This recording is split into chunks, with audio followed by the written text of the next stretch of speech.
Good morning. We opened worship this morning with words from Teresa of Avila. These are words she said to young people who were thinking about joining the nunnery. Christ has no body now but yours, no hands, no feet on earth but yours.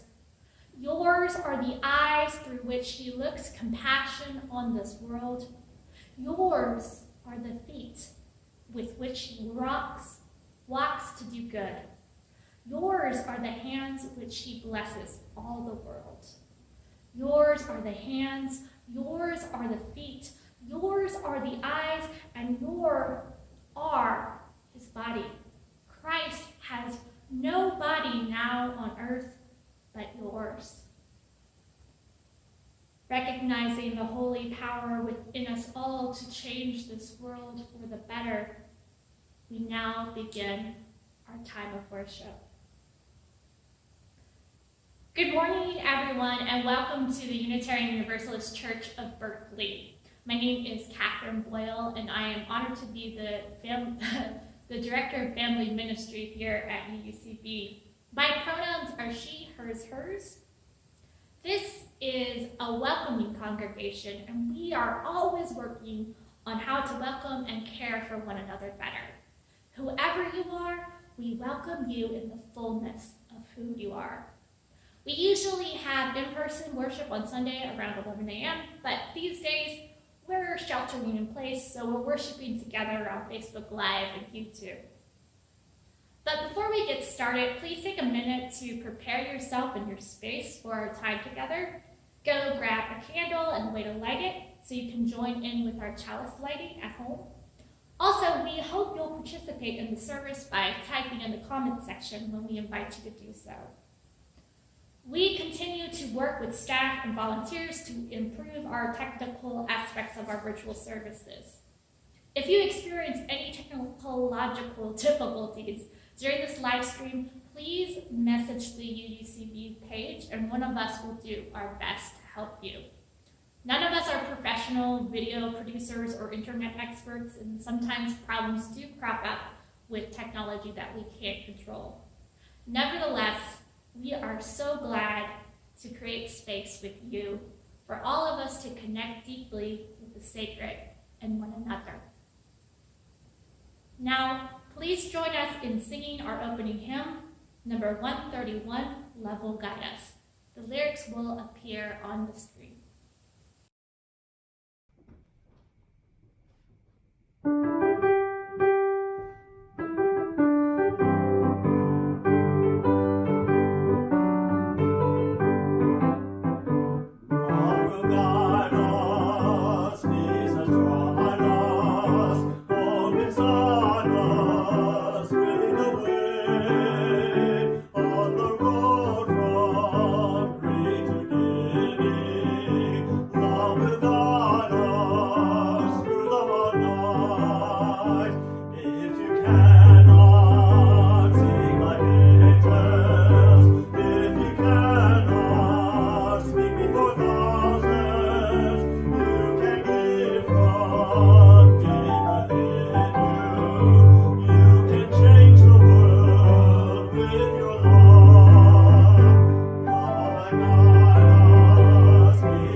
Now, whether you are lighting a candle or the inner chalice of your heart, let us kindle our flames with these words from Julian of Norwich. I am that. I am that. I am that which is highest. I am that which is lowest. I am that.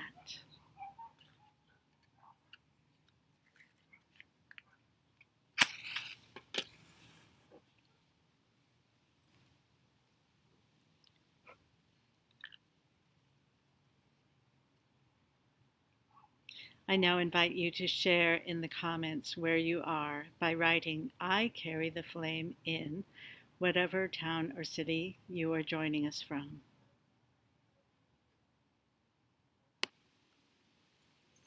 Please join with me in saying our covenant. Love guides this church. The quest for truth and justice is its common purpose.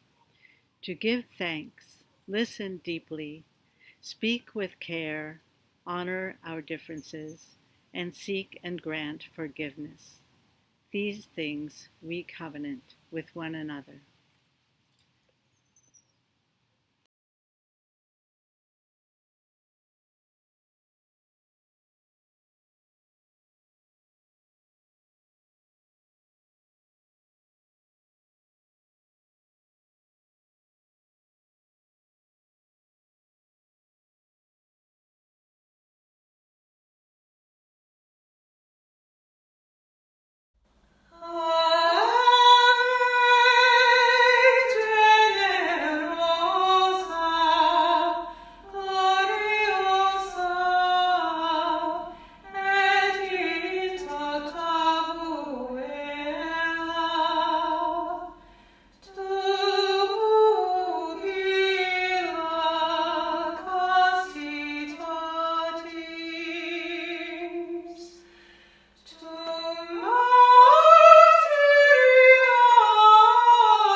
we come to the point in our service for silence and prayer. Please get comfortable in your seat. Take a deep breath in, exhale out. As we meditate in the silence together.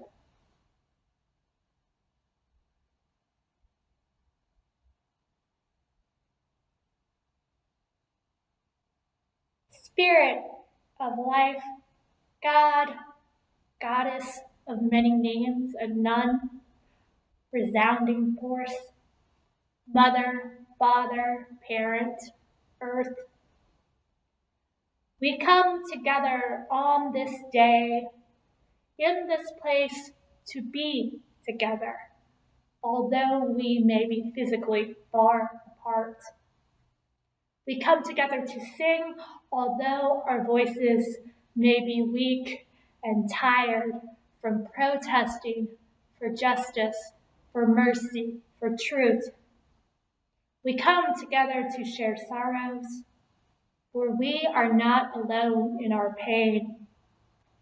We come together to cry, to yell, to wail, because suffering is the currency of this administration. We come together to rejoice because, despite it all, we are still here and we still have each other. Let us love and cherish each other. Let us live life in full faithfulness, knowing that all shall be well, and all matter of things shall be well. Amen.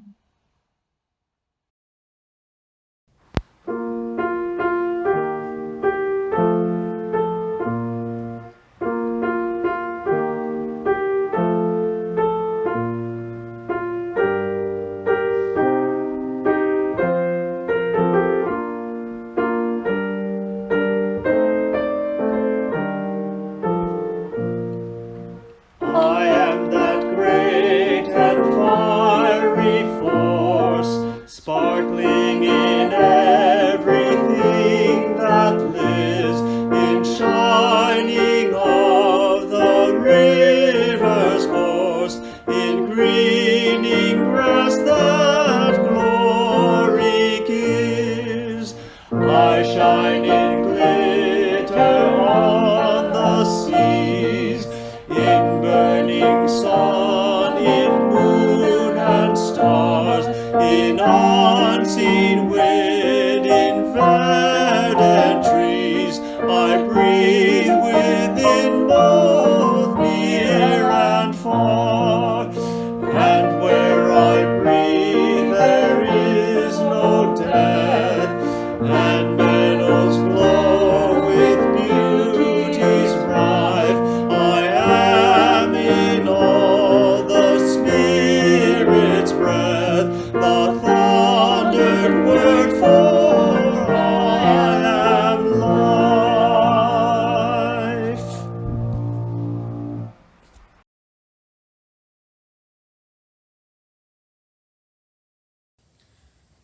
A reading from Teresa of Avila's autobiographical work, Interior Castle.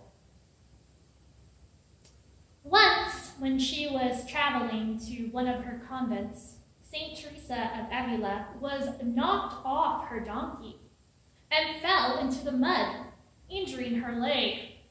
Grasping her leg, she said, "Lord, you couldn't have picked a worse time for this to happen. Why would you let this happen?" And the response in prayer that she heard was, "That is how I treat my friends." Teresa answered, "And that is why you have so few of them."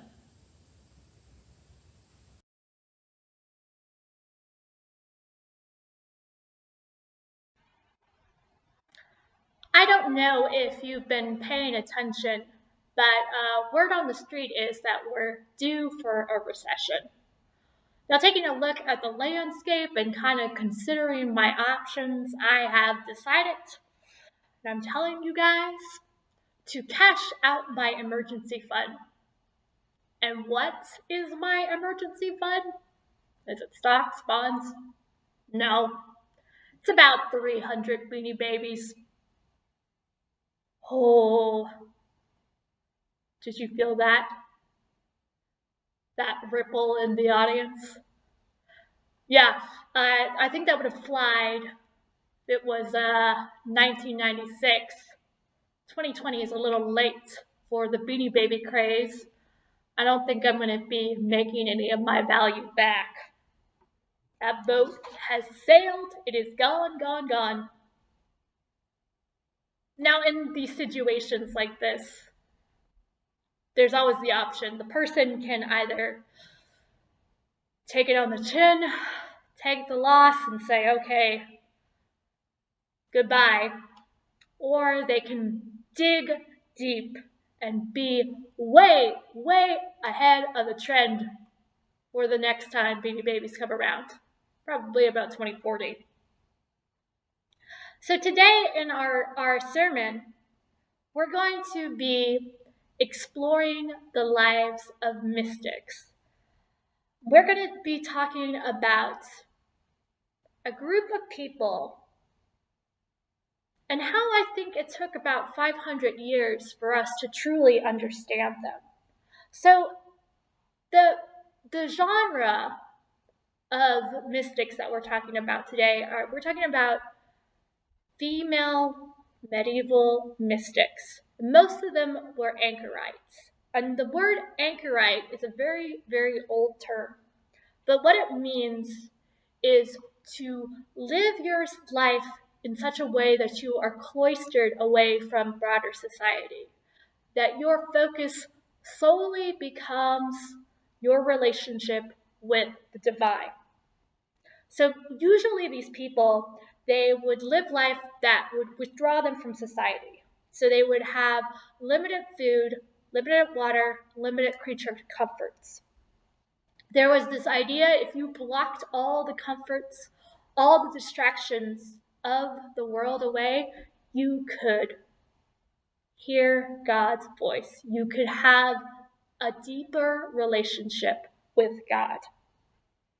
Now, these anchorites or anchorists, they usually lived in a permanent enclosure in the church. Some anchorites were literally sealed up with blocks, with bricks. So people would lay down the bricks, and then almost like giving a funeral, a priest would consecrate them, making this a statement that this cell, this human being, was about to be reborn into the spiritual world. So anchorites, they draw their inspiration from Jesus himself, who in the New Testament, he fasts 40 days and 40 nights before his crucifixion. And as COVID kept becoming a prevalent and then a constant feature in our lives, as my social circle kind of collapsed into Zoom, as these weeks turned into months, and as these years, these days become a blur, I found myself thinking about these medieval weirdos, these people who willingly chose isolation, chose solitude, who decided to make their ordinary lives extraordinary through these actions. I wonder, what can we learn from their self-imposed solitude for our time of mandated isolation? So our three medieval mystics that we're exploring today, they share some traits. One is that they were significantly ill in their life, and that forced a turning point for them. Another is that they all had an active internal life, There are staunch introverts. And then, lastly, that these mystics, these women, had a willingness to push their flesh, their body, to conform with their spiritual reality that they saw in their minds. So we're going to be talking today about Julian of Norwich, Marjorie Kemp, and Teresa Avila. The world, it wasn't ready for Julian 500 years ago, but I think it may be today. So Julian, she was born. She arrived in the world which was not ready for her. It was not ready for really anything because she was born in between two big waves of the Black Death. She grew up in a world that's similar to ours today, with people dying before her from a disease in which there was no cure was known, and death was her constant companion. While we know very, very little about her early life, we know that she learned how to read, that she had some formal education at some period before she joined the convent, because it was quite unusual for a girl to be educated and to be able to write the way that Julian did. We know for a fact that she lived from 1343 to 1416. We also know that she chose the convent life instead of marriage. We know that she felt called to be an anchorite, that she felt called to be cloistered away from the world. She wanted to deepen her relationship with God. We can imagine that her cell, her anchorite chamber, was probably pretty small, probably 12 by 15 square feet with 3 windows. So she would have a window that opened out to the main sanctuary, so she could hear Mass and she could also receive the Eucharist without having to leave her room. The priest would just come. We also know that there was another window that actually faced out into the world, and people could walk by just like a Disney movie and speak to Julian through the window. And these windows were called hagioscope, so hagios, saint. So this is where Julian would dispense her holy wisdom among the people of Norwich. She would provide counsel and insight from that window. And we know that Julian became famous because of this.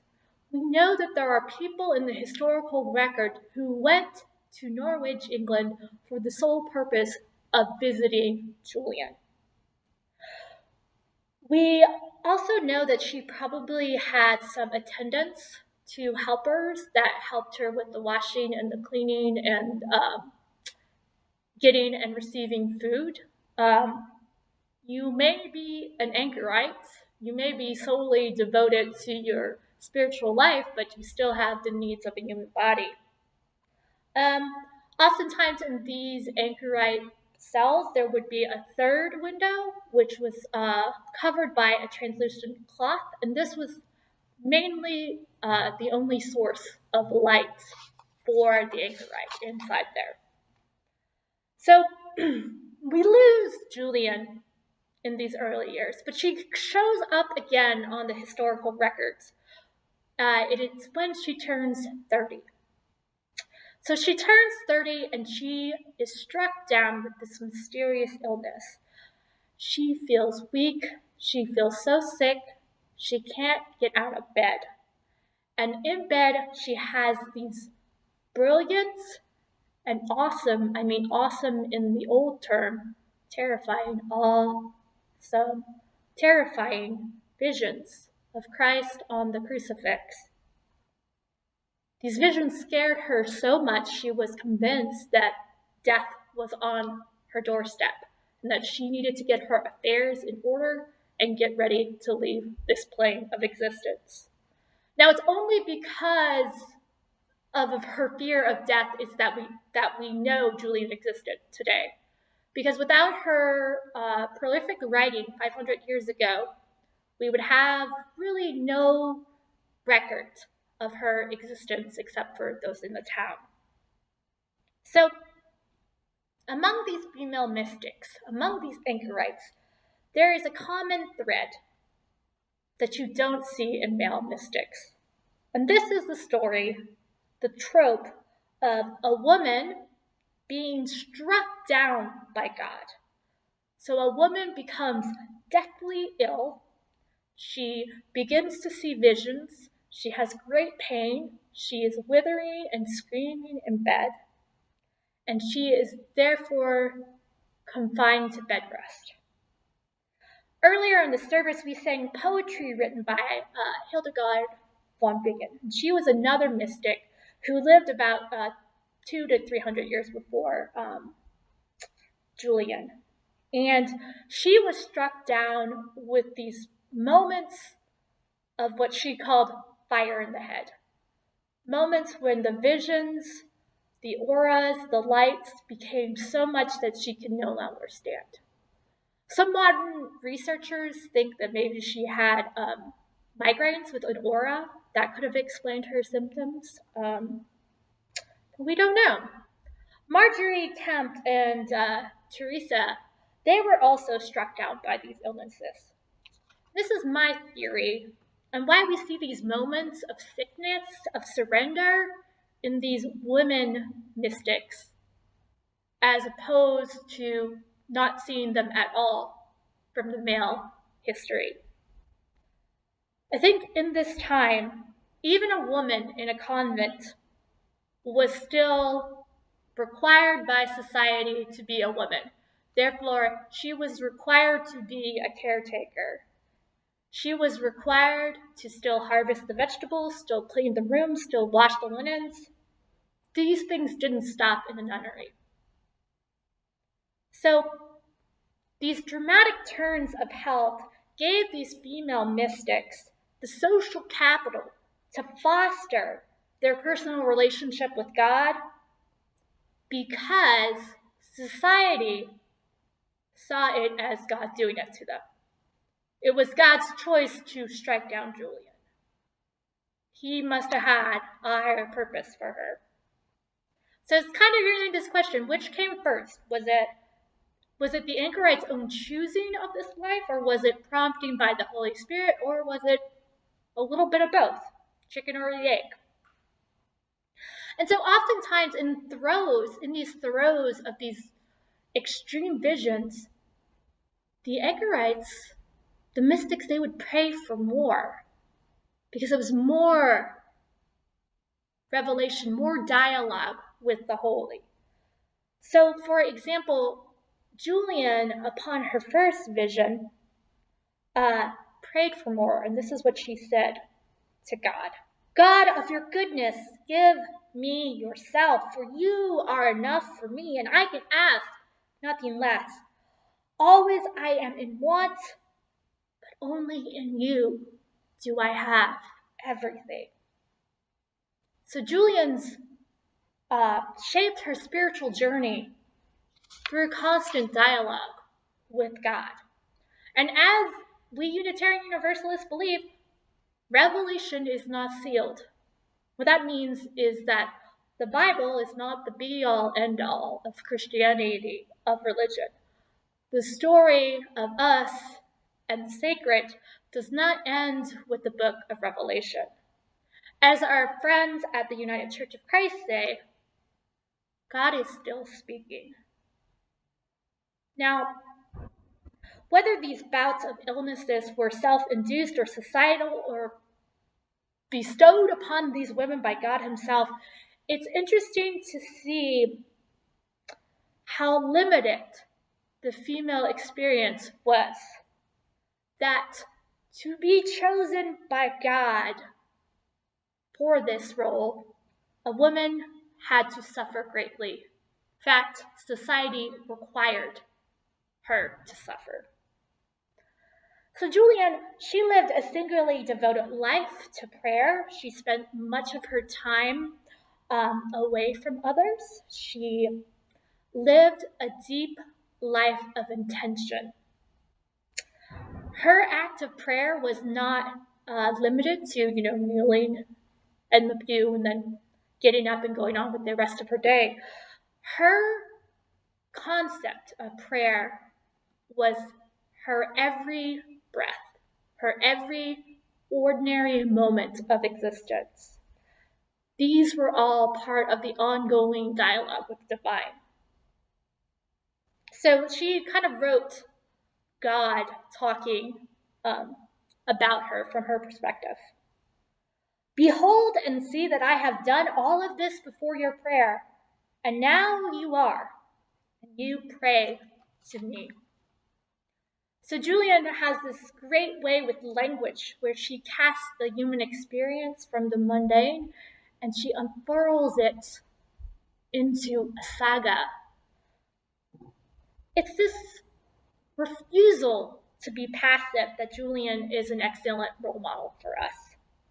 Contemplative prayer is not merely accepting what God's lot in life is for you, but it's in the seeking. It's in the understanding. It is the living the will of the Holy Spirit. To pray to Julian was to experience God. And so he teaches us to pray, she writes, and have firm trust that we have it, for he beholds us in love and wants to make us partners in his goodwill and work. I think this is what the major lesson here for us during pandemic time is. What we can learn from Julian is learning to be quiet inside, even when there's chaos all around us. It's learning to listen deeply for that still small voice. Maybe some call intuition, some call God, some call reason. But it's to have that internal dialogue with the universe. This practice actually reminds me a lot of mindfulness, of being here and now, of not focusing on the regrets of the past or the fear of the future, but accepting that there is only this precious moment. Now, Marjorie Kemp, she was another medieval anchorite. And unlike Julian, we know that she did not choose a nunnery as a young person. She was from a prominent Catholic family, and she married of her status to another prominent man. She first ended up visiting Julian when she had visions after the birth of her first child. These visions were so frightening that it's led to some modern scholars considering maybe this was a case of postpartum psychosis. But let's give you a little preview of the visions. So in these visions, she saw devils fighting her. She saw demons daring her to forsake God, to forsake her family, her friends, asking her to even kill herself. She had visions of Jesus and Mary and God. She saw the whole life of Jesus from his birth to his crucifixion.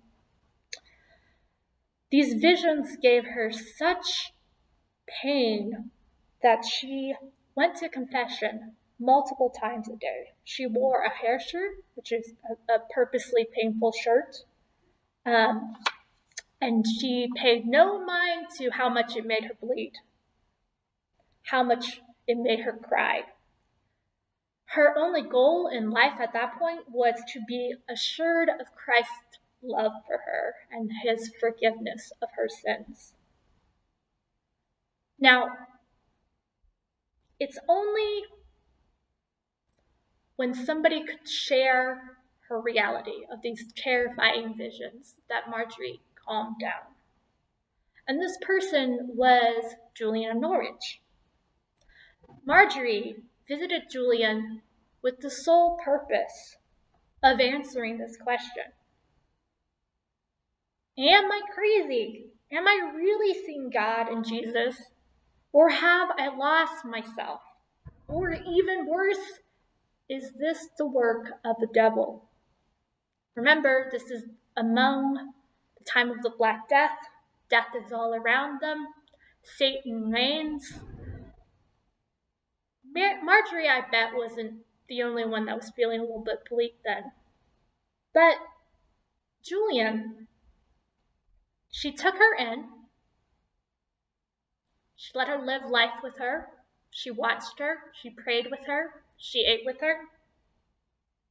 Now, in this story, if Julian was alive nowadays, I say in 2020, Julian would have gone into lockdown willingly. But Marjorie, she would have had to be dragged, kicking and screaming, into lockdown. Even with this, Julian took her by the hand and comforted her. She said, "No, you're not crazy.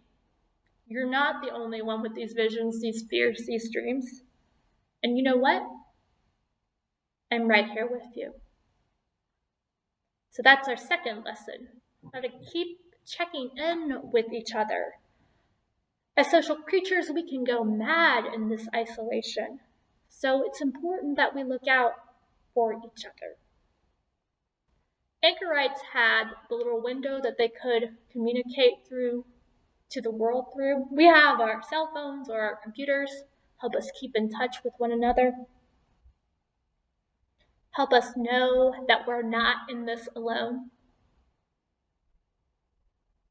The last mystic that we're going to meet today is Teresa of Avila. And unlike Marjorie and Julian, unlike Julian, we know that Teresa came from a wealthy family. She was born in 1550 to a family that ended up buying a knighthood. And it was maybe because of that, or just sort of the zeitgeist of the time, young Teresa became obsessed with the Bible stories. I mean, they didn't have Netflix back then, It's you gotta take entertainment where you can get it. She was so obsessed, in fact, that at the age of 7, she tried to run away and join the Crusades. Now, her life takes a drastic change when she turns 11, and her mother passes away unexpectedly. And it's through, with this event shadowing her young womanhood, that she joins the nunnery. So she entered as a novice, and then she decided when she was 20 to fully join the faith entirely. Much like Marjorie and Julian, her fanaticism for Christianity caused her to fall ill. So she was struck down with a mysterious illness, and like the others, she had to spend a year in bed recovering. She nearly died, but in her autobiography, she attributes St. Joseph as sparing her.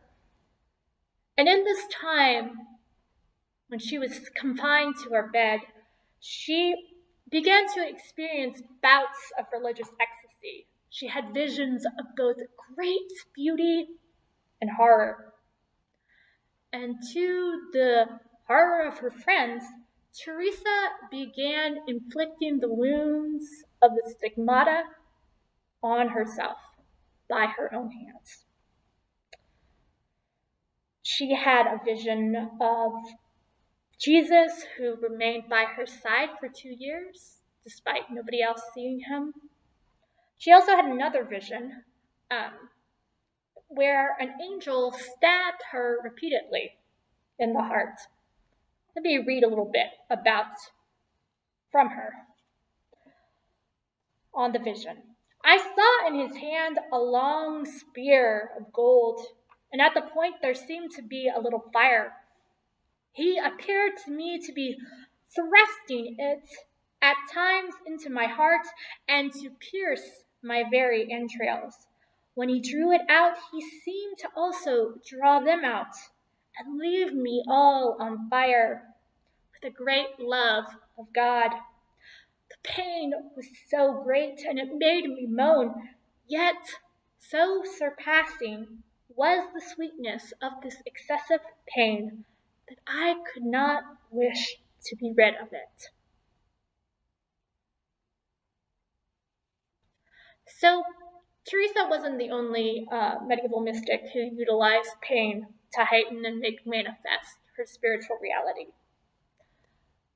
In her Stigmata, we saw proof for Teresa that pain is in dialogue with the divine, that her body is changing based on her internal reality. Pain is painful, it made it real, and it also made it legitimate to other people. These women's religious expressions, they were originally really limited by gender, but once in bed, once besieged by visions, they were freed from the bounds of gender, from the societal expectations of being a woman. It gave them power. It gave them a voice. So by giving herself Stigmata, she said to the world, I am worthy enough, even as a woman, to receive these revelations. Similarly, Julian and Marjorie's use of illness pressed hard on this Platonian idea of the soul and the body being separate. By making the will of the soul manifest on the body, they were backing up their theology. After all, God wouldn't do this to them if it wasn't the way it should be. So, I do not tell you this to have you go out and give yourself Stigmata. Please don't. Please don't cut yourself or anyone else. In this time, your voice, your beliefs, your theology is not limited to our physical reality. We can talk and discuss things with each other. But I think the final lesson for us during pandemic time with these mystics is for us to never forget our worth and to keep or start a spiritual practice that helps feed yourself. In the mundaneness of this pandemic, as weeks blur into months and time becomes somehow meaningless, there are opportunities for us to grow in our spirituality outside of the confines of Sunday morning. Developing a spiritual practice, whether that be prayer, meditation, walking, lectio divina, which is reading a certain text over and over again to infer multiple meanings, mandala making, flower arranging. There are so many different ways for you to make time for yourself and the sacred. We are in constant dialogue with the universe in the choices that we make in our daily lives. Consistent spiritual practice helps build resilience within us for us to draw on those hard times. So if you don't have a spiritual practice yet, I invite you this week to think of when you feel most connected to the bigger picture. So when you're outside, is it at bed at night? When you're thinking about your day? Is it in the morning? And you can try different ways and different things to develop a spiritual practice. I know there are some chalice circles that also help people check in, making sure that they keep this practice regular. For example, for myself, I have an alarm that tells me, okay, it's time to meditate. And I also have my own spiritual practice group, which I can check in and can help me in those times where I need a little bit more grounding. It also helps me feel I'm not so alone in this world. Now, maybe you are set to be the first anchorite of UUCB. Hooray! Actually, please wait till after the pandemic for that to apply. Or maybe you're just trying to figure out, like, Lectio Divina, that's something I should look into. Wherever you may be on this path of spiritual development, I say wonderful, wonderful, wonderful.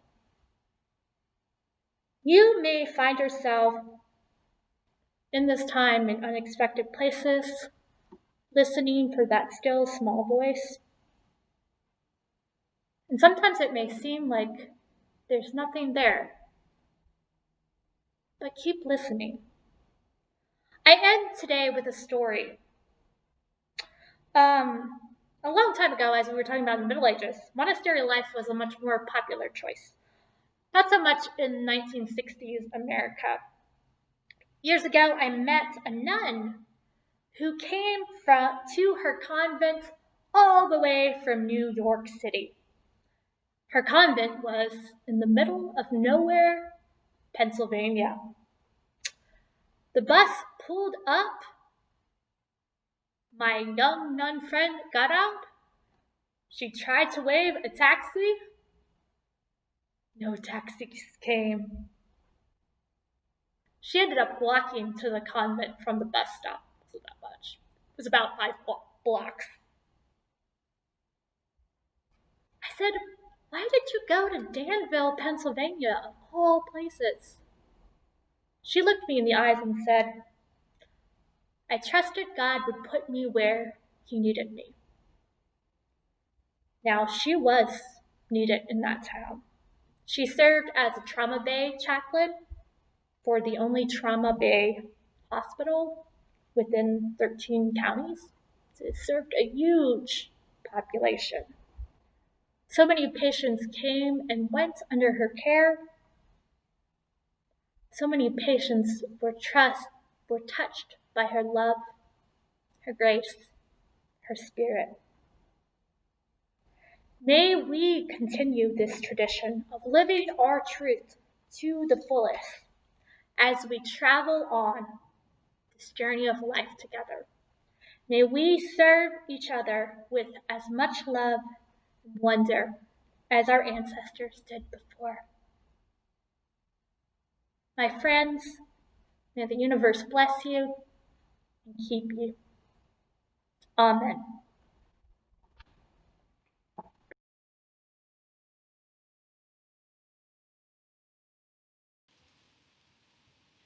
These days of sheltering in place continue to be challenging for all of us in different ways. We hope you have felt the care and support of this community. And if you're joining us for the first time today, we hope you'll soon come to know what a caring community this is. We also hope those experiencing financial strain now will reach out to the ministers who can provide assistance from the minister's discretionary fund. But for those who do have the privilege of enough right now, UUCB needs your gifts now more than ever. Our board and staff are exploring many options to help maintain funding for the ministries and programs we all love. But it is going to take all of us digging deep in whatever way we can to support this congregation through the pandemic. We also hope you will continue to practice generosity, especially with our Good Neighbor organizations. This month, we're sharing half of our offerings with Youth Spirit Artworks to support the good they do in the wider community. Youth Spirit Artworks uses art jobs and jobs training to empower and transform the lives of youth, giving young people the skills, experience, and self-confidence needed to meet their full potential. Whether you can make an offering of $1, $1,000, or something in between, all offerings are given and received with gratitude. More details on how to give electronically will appear on your screen as our offertory begins. Thank you.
Please join me in dedicating our offering. We dedicate our offering and ourselves to the mission of this congregation, to create loving community, inspire spiritual growth, and encourage lives of integrity, joy, and service.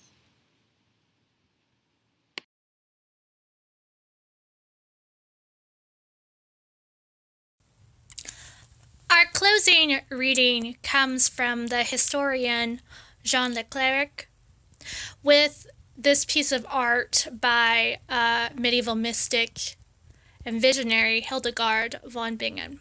We heard some of her music earlier. Hildegard was a busy lady. She was also known as Sybil of the Rhine. She was a nun, she was a writer, a composer, a philosopher, a mystic, a visionary, an herbalist, an overall polymath, and I guess she sometimes found time to sleep. The piece that you are looking at on the screen is called The Cosmic Egg.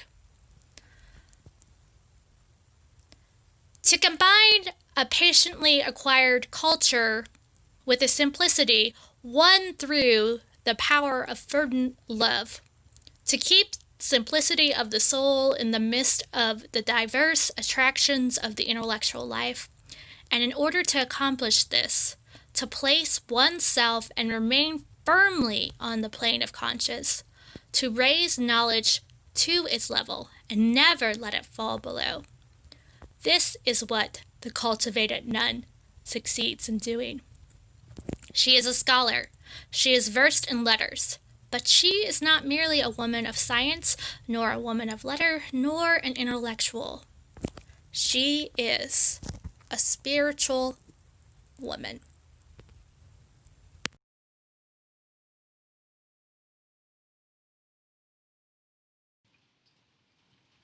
It is always so good to be together in praise and song, even virtually. Here are a few important announcements. Have you been looking for a way to get outside and be with friends safely? Come and join our Super UUCB work party tiny house fence painting.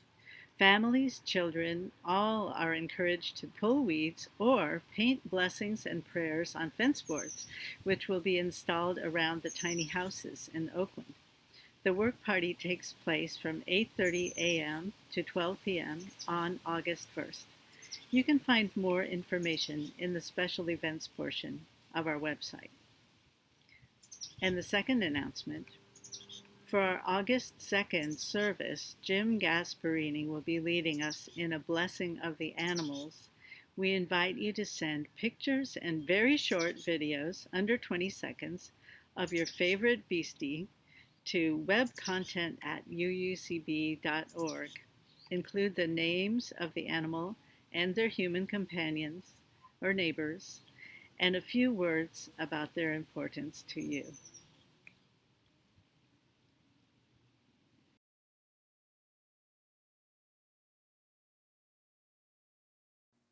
Hello, dear UUCB community. We are looking forward to welcoming our new interim minister, the Reverend Dr. Michelle Collins, who begins her time with us on August 1st. Since we can't meet her in person and share a giant cake in the atrium like we normally would, we are doing something new and exciting to welcome her. Come to the church parking lot in front of the main church entrance anytime Friday, Saturday, or Sunday, July 31st to August 2nd, to create our largest super card ever. We will have fresh chalk and gloves available so that you can write your message of welcome there on the ground of our parking lot. Or you are welcome to bring your own chalk if that feels more comfortable. For those that find getting down on the ground to write difficult, we are also providing a table in the entryway to the church with a writing pad and markers. Or you may want to reach out to a friend from church to go with you to get help writing your message. Please remember to wear a face mask and remain physically distant from others while enjoying this shared experience of creating welcome for our new minister. We hope you can all join in on this fun event.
our benediction today are words adapted from Julian of Norwich.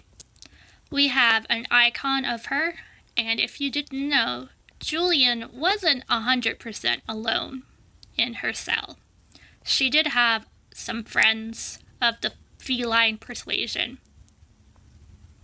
With that, I leave you with Julian's words.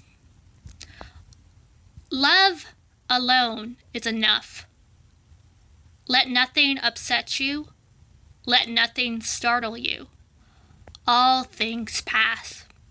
Love does not change. Patience wins all it seeks.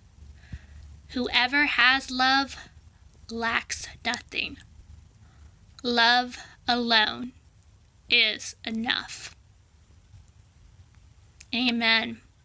Now let us go out into the world to do the work our faith calls us to do.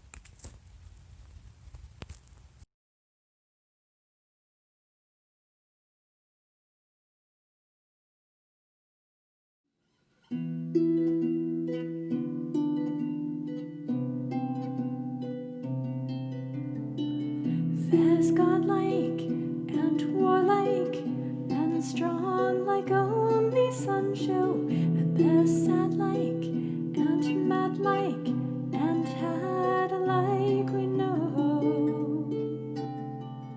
And by my life be I spirit, and by my heart be I woman, and by my eyes be I open, and by my hands be I whole. You young ones, you're the next ones, and I hope you will choose it well. Though you try hard, you may fall a prey to the jaded jewel. And by your lives be you spirit, and by your hearts be you women, and by your eyes be you open, and by your hands be you whole.